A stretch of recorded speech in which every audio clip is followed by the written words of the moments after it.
বর্তমানে আমরা মুসলিমরা যেভাবে মুশরিকদের সাথে মিশে গেছি, 2219 নম্বর হাদিস তিরমিজির মধ্যে এসেছে, রাসূল সাল্লাল্লাহু আলাইহি ওয়াসাল্লাম বলছেন, লা তাকুমুস সাআ হাত্তা তালহাকা কবাইল মিন উম্মতি বিল মুশরিকিন ওয়া হাত্তা ইয়াবুদুল আওসান।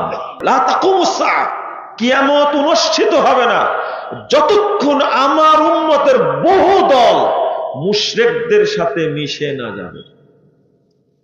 মুশরিকদের সাথে কি হয়ে যাবে? মিশে যাবে। ওয়া হাত্তা ইয়াবুদুল আওসান, এবং তারা মূর্তি পূজা করবে। আজকে অধিকাংশ শিক্ষক, অধিকাংশ সচিব, অধিকাংশ ক্যাডার সবাই মূর্তি পূজা করে। অন্তত খাম্বার সামনে দাঁড়ায়, দাঁড়ায় না? তাকে কেউ বাধ্য করেনি, দাঁড়ায়। খাম্বার সামনে দাঁড়াতে হবে কেন? আপনি মুসলিম, আমি মুসলিম নাই, আপনি এখন কি মুশরিক। যারা মাজার পূজা করে, কবর পূজা করে, পীর পূজা করে, এরা একজনও মুসলিম না, সব মুশরিক। সব মুশরিক, সব কাফের। কারণ কবরে সেজদা দিলে সে আর মুসলিম থাকে না, সাথে সাথে কাফের হয়ে যায়, সাথে সাথে মুশরিক হয়ে যায়। মূর্তির সামনে দাঁড়ালে সাথে সাথে কি হয়ে যায়? মুশরিক হয়ে যায়। আর আমরা তো এখন পূজা মণ্ডপ তো পাহারা দিচ্ছি, তাই না?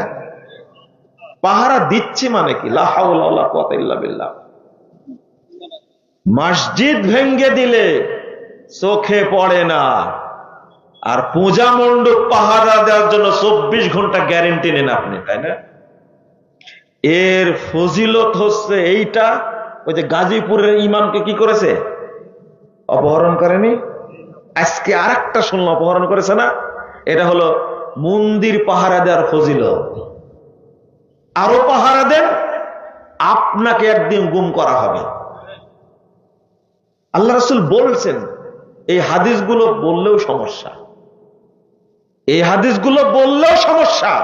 কেন এখন এই হাদিস অনুবাদ করবে? তুমি কি মরার পরে অনুবাদ করবো? আহলে হাদিসদের এই নীতি না, মরার পরে কোরআন পড়তে যাবে। তোমাকে মরার আগেই বুঝাবো, এইগুলো করলে মানুষ মুশরিক হয়ে যায়, এইগুলো করলে মানুষ কাফের হয়ে যায়। মরার আগেই বুঝাবো। কবরে গিয়ে তোমার জন্য বলতে পারবো না, কোরআন খালি পড়তে পারবো না, ওই বুঝটা তোমাকে বুঝা লাগবে না।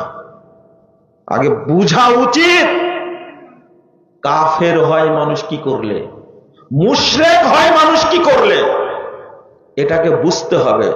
আমি হাদিস অনুবাদ করেছি, পুঁথি অনুবাদ করিনি। সোনাবানের পুঁথি না এটা। পৃথিবীর সকল কিছু বাতিল হতে পারে, কোরআন এবং সুন্নাহ কখনো বাতিল হবে না, কিয়ামত পর্যন্ত ওইভাবেই থাকবে ইনশাআল্লাহ। এখানে আত্মসমর্পণ করতে হবে আপনাকে। যেদিন বুঝবেন যে মানুষ কাফের হয় কিভাবে, মুশরিক হয় কিভাবে, সেই দিন আপনার সম্বিত ফিরবে, সেই দিন আপনার জ্ঞান ফিরবে আমি কোথায় অবস্থান করছি। আপনি যা করছেন দুনিয়ার জন্য করছেন, কবরের জন্য কিছুই করেন না, পরকালের জন্য কিছুই করেন না আপনি।